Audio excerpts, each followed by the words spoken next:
Hello everybody and welcome to the War Room. This one is for the UFC 283 main event for the light heavyweight title. Glover Teixeira, former champion, taking on Jamal Hill. Interesting like crossing of generations this one is for me, and it's amazing. You look back on Glover Teixeira's career. I was just saying to Jamie before we started recording, I was looking back on his career, and you can go back 10 years pretty much to the date that he's fighting Jamal Hill.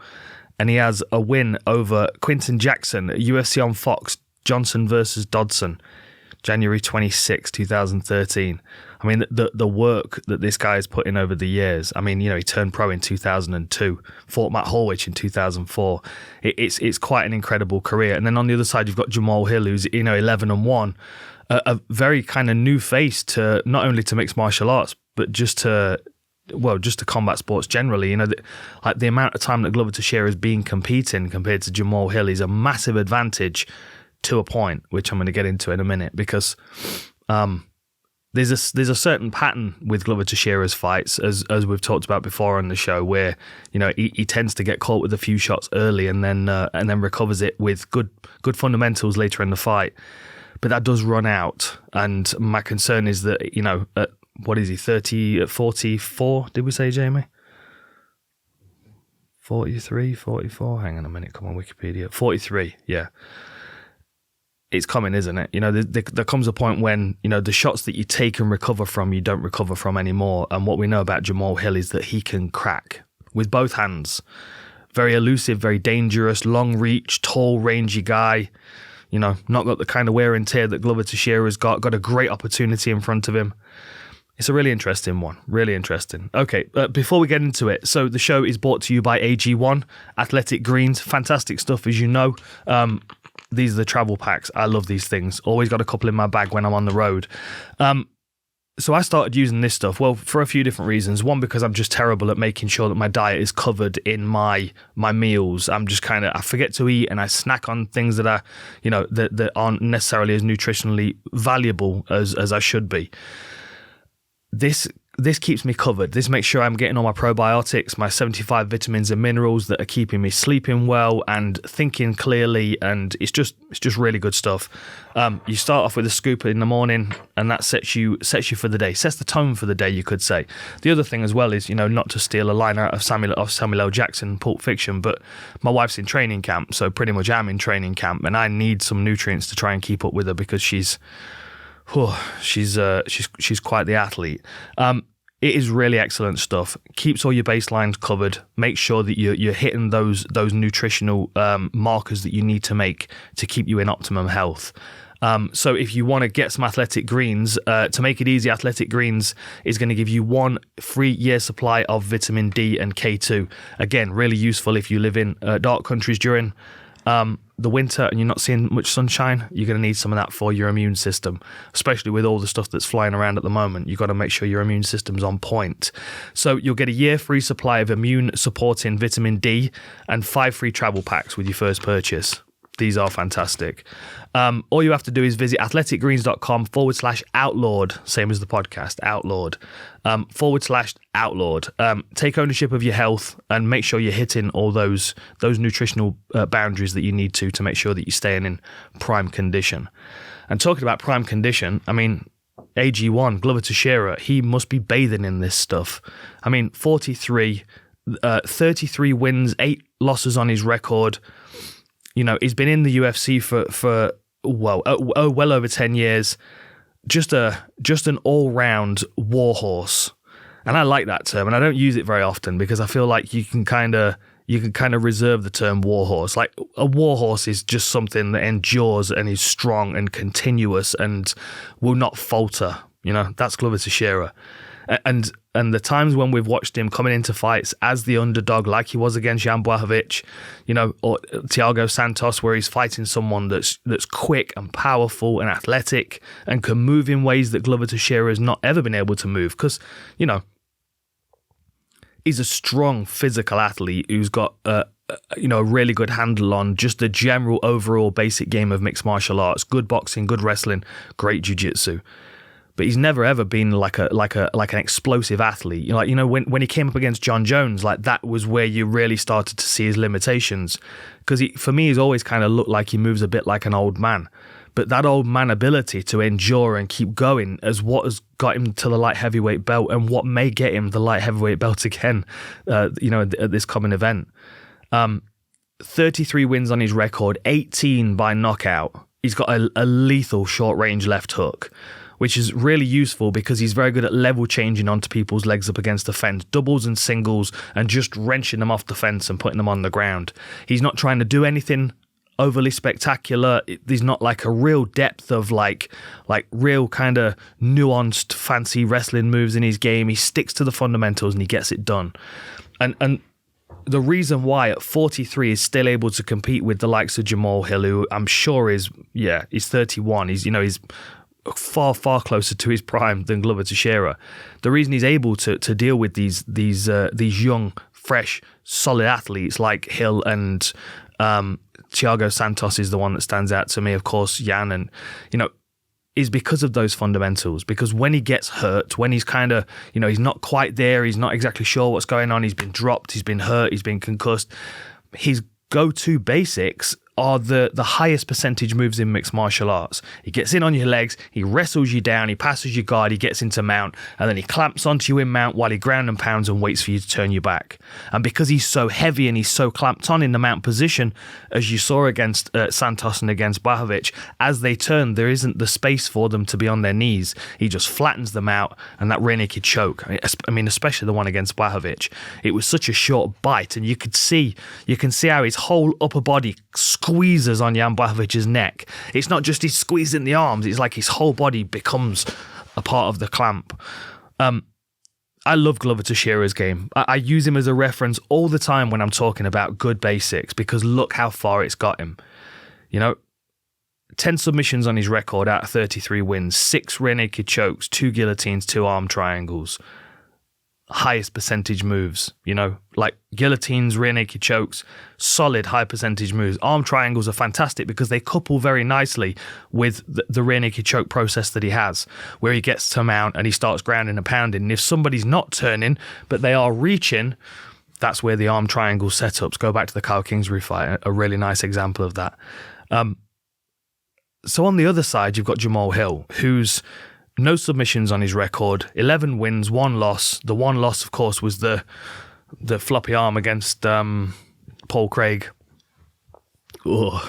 Amazing it wasn't broken. They just kind of popped it back in and, he was fine. He was having beers a few minutes later with Paul Craig. No submissions on his record. According to Wikipedia, I believe he is a blue belt, which doesn't put him in good stead against Glover Teixeira. He has got 7 knockouts on his record. So of 11 wins, 7 knockouts, that's a pretty high knockout percentage. But again, 33 wins, 18 knockouts for Glover Teixeira. The guy's proven. But then again, the difference between them, two of them, is the position in which they're at in their career. Glover Teixeira is right on the tail end. If he gets the light heavyweight belt a second time, it'll be even more surprising than when he won it when he was 40 plus before. Jamal Hill's got a really good opportunity here because Glover is at some point going to run into that fighter where he's just not recovering. And it might be less about the person that he's fighting and more about Father Time being the opponent that he's losing to. Now, the fact that we know that Glover can take a shot and can still work his way back into the fight is because we see him taking those shots, because he is hittable. He does get hit. I remember the uppercuts that Gustafsson caught him with. When I saw those uppercuts land on him, I'll be honest, I thought to myself, this is really where we start to see the tail end of Glover Teixeira's career. Because I just thought, you look at Gustafsson, the way that he moves, he's 6'4", he's rangy, he's a good striker. He was able to just pepper Glover Teixeira and make him look like he was the older generation of light heavyweights. But then you see him coming in against Santos and Blachowicz, and you're like, you know what? Basics go a long, long way, and wisdom goes a long way. Of the years that Glover Teixeira has been competing, I said this to Jamie before the show as well. Imagine how he feels when he wakes up in the morning. I can't imagine. I mean, I've just turned 40. I wake up in the morning and it feels like I need 20 minutes to start thinking about getting out of bed sometimes, especially if I've had a couple of hard training sessions, in the previous days. Teixeira's competing at the top level. It's incredible, but it shows you that he's managed to get a real good handle on how to prepare for these fights. Jamahal Hill's 12 fights into his professional career. He's still very much at the beginning. A lot of fighters don't find themselves in these positions 12 fights in. It takes a special athlete like a Cyril Gane to be, within sort of 10 or 15 fights and fighting for a world title. But again, this might just be the right timing for Jamahal Hill to be able to apply the techniques that he's already very good at and catch Glover Teixeira, who's maybe just a little bit over the hill. And I'm not going to count Glover Teixeira out. I would never pick against him because I do love the fact that he's got fundamentals that shine through. But there are lots of things that Jamahal Hill does very, very well. He's very confident striking moving backwards as he is striking moving forwards. You go back to his fight against Darko Stosic, he's moving back, he's kicking him because, of course, Stosic was shorter. He was more of a powerhouse. He wanted to get in and try and grapple. And, well, he wanted to strike, but when he was getting outstruck, he started grappling. And he did take him down a few times. I think it was six takedowns out of 9 attempts. I mean, generally, Jamahal Hill's got good takedown defense, and I do think he's going to be needing it against Glover Teixeira unless he's able to stop him in the first couple of minutes. But his ability to scramble back to his feet was quite impressive against Darko. Again, different level of opponent, Stosic compared to Teixeira. If Teixeira gets you on the floor, he's going to be much better at keeping you there. Of course, it's the striking of Jamahal Hill that Glover Teixeira's got to be watching out for. And because he's long range, because he's very fluid in his movement. In fact, let's have a quick tail of the tape here just to set the stage. So we've got a 2-inch height advantage for Jamahal Hill and a 3-inch reach advantage. And this is also Southpaw v Orthodox, so you've got to think. So Glover Teixeira has got that tight kind of Mike Tyson style guard where he just kind of bobs side to side and walks his opponents down. And he's very good at finding subtle angles to start walking them onto that tight left hook that we've talked about. But Jamahal Hill fights long, and he's a long-rangey southpaw that's got a really fast jab and a really nice cross and a really good check right hook. And then he uses his kicks very well. He'll beat the legs up of Teixeira, who just kind of plod onto that lead leg, and he's quite square in the midsection, so that front kick to the midsection and to the chin is going to be something to watch out for. I'm seeing Lyoto Machida against Randy Couture. I'm seeing Anderson Silva against Vitor Belfort. That snap kick up the centre could be really problematic for Glover Teixeira in this fight. And I think that, if you're Jamahal Hill and you stand long and side on, and you've got Glover Teixeira, who's, he might get into a little bit of a sprint at some point, but it's not going to be as dynamic as some of the guys that Jamahal Hill could be fighting. There's going to be time for Jamahal Hill to move away and pick and poke and move away and kick his leg and move and kick his body and hit him with that cross. And because we've seen Jamahal Hill, he's got that check right hook against Jimmy Crute that we saw. He's got that overhand left against Johnny Walker. We know he's got power in both hands. We know he's got good kicks. It was Popek on Contender Series. He was whacking him in the body. All these things are going to be really valuable to accumulate damage on Glover Teixeira. Pick your moments, of course, because you don't want to throw a kick and get tangled up and caught and taken down, because the more times he's taken down and gets back up, the more chance there is of Glover Teixeira slowing him down and maintaining top position or catching his back as he's scrambling. Or in fact, as we talked about with the arm triangle, if Jamahal Hill gets mounted, blue belt, gradings don't mean as much, I don't think, but what it does show you is that his level of awareness currently is far, far behind Glover Teixeira when it comes to jiu-jitsu.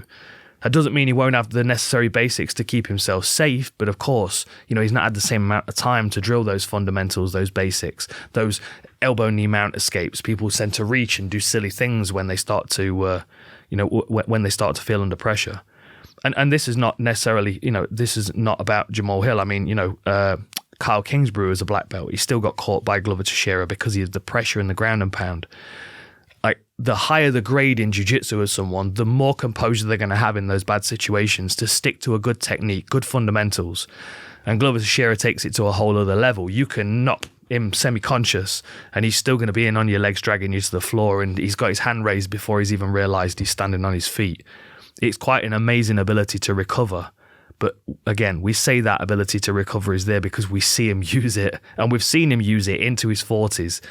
And with someone like Jamal Hill and the crack that he's got on well, pretty much everything he throws, that's a real risk for Glover Teixeira. You know, if this gets into the third round, like, you know, all the old guys out there, that can, you know, old boys rule t-shirts, you can all sit back and enjoy Glover Teixeira kind of grinding his way to a finish. Because, you know, obviously we saw him lose to Yuri in the last round, but I don't feel like Jamal is the same kind of opponent that Yuri Prochazka is.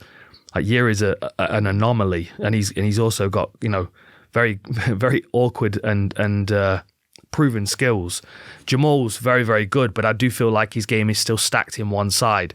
And with the experience that he's got, or rather lack of, compared to Glover Teixeira, I can see him getting kind of big brothered a little bit if he starts to find himself pressured. As I said, he can strike very well moving back, and he knows that if he's giving Glover Teixeira space, Glover's going to be filling that space, bobbing and weaving and trying to counter with overhands and stuff. So Jamal's got to be careful with what techniques he's using. But if he's continually backed up, eventually he's going to find himself against the fence, because Glover's very good at painting you into a corner, and then he's going to have to deal with the wrestling of Teixeira, which cannot be underestimated. Okay, takedown defense. Let's just have a quick look at these stats. So Glover Teixeira's 2.2 takedowns per 15 minutes compared to nothing for Jamal Hill. 0 on takedown accuracy as well, but Glover Teixeira's 37% takedown accuracy, which is not bad, to be honest. It's not a great stat, but it gets you there. He's got enough basic wrestling to get you into bad positions. And then you take that 37% takedown accuracy and you look at the people that Glover Teixeira has fought over the last few years. I mean, you know, he's fighting people that have got tremendous takedown defense all the way through. I mean, you got Rashad Evans 2016. I mean, Patrick Cummins 2015. Like Phil Davis, you know, like he's fought guys that have got incredible wrestling and been grappling with them. So we've got to take into account that these stats are influenced by the level of opposition that they've faced. And with that in mind, Glover Teixeira's takedown defense is 60%. I don't expect Jamal Hill to take him down, so I think that's rather irrelevant. But Jamal Hill's takedown defense is 65%. So again, his takedown defense looks better than Glover Teixeira's statistically. But then if you look at the fighters that Jamal Hill's faced, he's not really been under a great deal of wrestling offense. I was actually looking through earlier today to see who in fact has taken him down, who's had attempts. I mean, the only one that stands out that's taken him down, aside from Stosic, who I was talking about. Stosic took him down. I never say his name right. Stosic. Either way, Darko's a badass name. It doesn't really matter what your last name is. 6 of 9 for Stosic, and they were under pressure, and he didn't control him very much. In fact, let me just go back into that. Yeah, I mean, for 6 takedowns, racking up 2 minutes 19 of control is not. It's not ideal. And 6 takedowns over 3 rounds is also not good, because that shows your opponents are able to get back up, which Jamal Hill was able to do several times. And Thiago Santos, in his last fight, took him down 6 of 20 times. So, you know, his takedown defense has been proven, but only against Santos and Stosic. And I think Glover Teixeira is going to have a far better grappling offense than both of those fighters. What else haven't I said? I think this is going to be a fun one to watch. I'm a big fan of Teixeira. I'm a big fan of Jamal Hill. I honestly don't think that we're going to get the best light heavyweight in the planet wearing that belt after this weekend, regardless of who wins. I think the best light heavyweights are out there in this division, and I think this is an opportunity to get a belt around someone, so they have a champion. Glover is incredible. Jamal Hill is definitely a budding star. I don't feel like he's at that position right now where you would consider him to be the best light heavyweight on the planet, even if he beats Glover Teixeira. And I feel like Glover is at that point when he knows that on any given day he can beat anybody in this top 10, but there are also a bunch of people in this top 10 that could quite easily beat him on any given day as well. It's all a bit up in the air at the moment with light heavyweight. And now, obviously, we've got the news of John Jones moving up and fighting for the heavyweight belt against Cyril Gane. He's not going to be going anywhere near light heavyweight anytime soon, is he? Let's be honest. I mean, his neck's about as thick as my leg. He's looking pretty strong and pretty lethal. But I'll do a whole other show on that. Of course, that's going to be an interesting one. And Ngannou, and where's he going to go? PFL, maybe, hopefully. Fingers crossed for that one. But let's just get one thing clear. You don't strip someone of a title when they leave the title on the table along with the deal that you offered them. That's a vacated belt, and Ngannou's still the best heavyweight champion in the world. Can't deny that. And now we're not going to get to see John Jones and Ngannou. That's always going to be a mystery. Bit of a shame, really. Bit of a tangent for you at the end there. Interesting. I'll look forward to doing that war room for you. Enjoy these fights. I'll see you next time.